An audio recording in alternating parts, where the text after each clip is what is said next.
പെട്ടെന്ന് വേഗതയിൽ അപ്പോൾ നമ്മുടെ 2024 കടന്നു പോകുക എന്നുള്ളത് കഴിഞ്ഞു പോയ ഇയർ നിങ്ങൾ എല്ലാവരും പോലെ എനിക്കും സന്തോഷവും സങ്കടവും മിക്സ് ആയ ഒരു കോംബോ ആയിട്ടുള്ള സംഭവം തന്നെയായിരുന്നു. ഞാൻ ഇനി പറയാൻ പോകുന്ന കാര്യം നിങ്ങൾക്ക് കുറച്ച് ആൾക്കാർക്കും റിലേറ്റ് ചെയ്യാൻ പറ്റുന്ന കാര്യമാണ്. അതായത് ഈ ഇയറിൽ എനിക്ക് പല ആൾക്കാരോടും മോശമായി പെരുമാറേണ്ടി വന്നിട്ടുണ്ട്. അപ്പം അങ്ങനെ ഞാൻ ബിഹേവ് ആക്കേണ്ടി വന്ന ആൾക്കാരോടാണ് എനിക്ക് ആത്മാർത്ഥമായിട്ട് ഇപ്പോൾ കുറച്ച് കാര്യങ്ങൾ പറയാനുള്ളത്.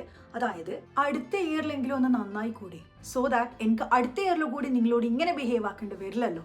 അപ്പോൾ ഒന്ന് ട്രൈ ചെയ്ത് നോക്കാം, അടുത്ത കൊല്ലെങ്കിലും ഒന്ന് നന്നാവാൻ വേണ്ടിയിട്ട്. ഓക്കെ, എല്ലാവരോടല്ല ഞാൻ പറയുന്നത്. നമ്മളെന്ന് വെച്ചിട്ടുണ്ടെങ്കിൽ നമ്മളെന്നെ കാർന്നു തിന്ന് നമ്മളെന്നെ കുറ്റം പറഞ്ഞ് നടക്കുന്ന ബഞ്ച് ഓഫ് സ്നേക്സോട് മാത്രമാണ് പറയാനുള്ളത്. ഇപ്പോൾ ഈ വീഡിയോ കാണുന്ന പല ആൾക്കാർക്കും റിലേറ്റ് ചെയ്യാൻ പറ്റുന്നതായിരിക്കും. നിങ്ങളുടെ ഡേ ടു ഡേ ലൈഫിൽ തന്നെ ഇതുപോലെയുള്ള പല സ്നേക്സിനും നിങ്ങൾ ഹാൻഡിൽ ചെയ്യേണ്ടി വരുന്നുണ്ടാവും. അപ്പോൾ അവർക്ക് പറ്റുന്നുണ്ടെങ്കിൽ ഈ വീഡിയോ അയച്ചു കൊടുത്തോ. അപ്പോൾ ഈ സ്നേക്സോട് എനിക്ക് പറയാനുള്ളത് ഇത്ര മാത്രമാണ്. ഞാനും സോറി പറയുമെന്ന് വിചാരിച്ചിട്ട് നിന്നിട്ടുണ്ടായതല്ലേ, അങ്ങനെ കാത്തു നിന്നാൽ മതി. അതിലെ പണ്ടത്തെ കാലമാണ്. തെറ്റ് ചെയ്ത് കൂട്ടുന്ന ആൾക്കാർ അവിടെ നിൽക്കുന്ന സമയത്ത് അത് സഫറാക്കിയ ആൾക്കാർ തന്നെ സോറി പറയുന്നതും കാല് പിടിക്കുന്ന എല്ലാം പണ്ടത്തെ കാലമാണ്. ഇപ്പൊ കാലം മാറി, അതാണ് പറഞ്ഞ 2025 ഇങ്ങ് എത്തി.